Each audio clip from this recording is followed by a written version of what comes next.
কুঁদরি খুবই একটা উপকারী সবজি, কিন্তু অনেকে কুঁদরি খেতে ভালোবাসে না।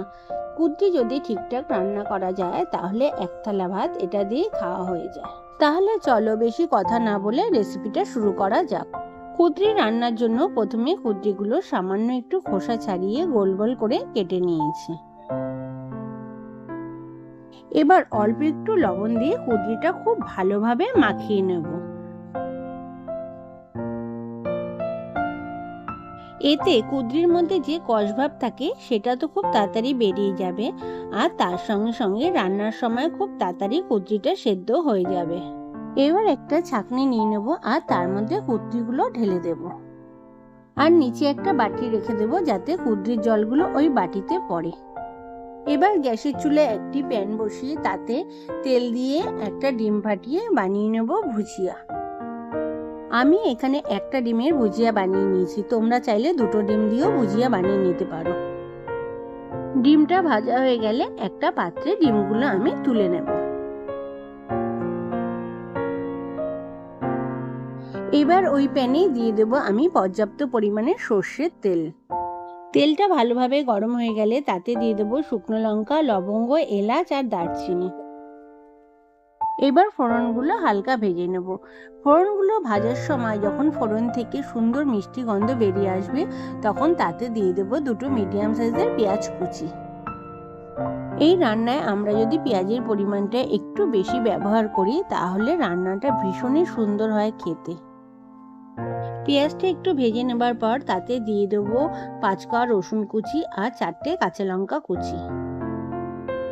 ঝালটা অবশ্যই তোমরা তোমাদের স্বাদ মতন দেবে। এবার সমস্ত কিছু আমি খুব ভালোভাবে ভেজে নেব।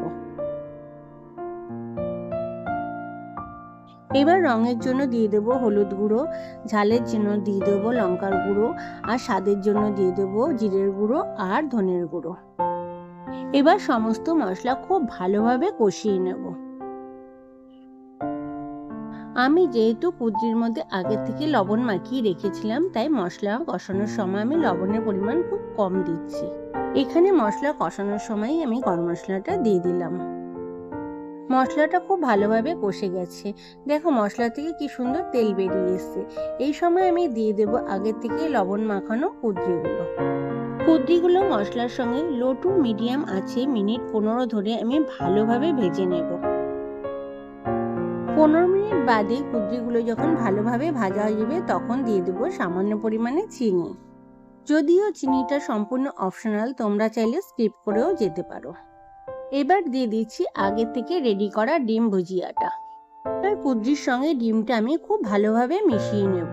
যারা কুঁদরি খেতে একদমই পছন্দ করো না তারা যদি এইরকম ডিম ভুজিয়া কিংবা চিংড়ি মাছ দিয়ে কুঁদরিটা রান্না করে নাও তাহলে দেখবে আঙ্গুল চাটতে শুরু করবে। এই ডিম কুঁদরি ভাজা গরম রুটি কিংবা ভাতের সঙ্গে খেতে ভীষণই ভালো লাগে।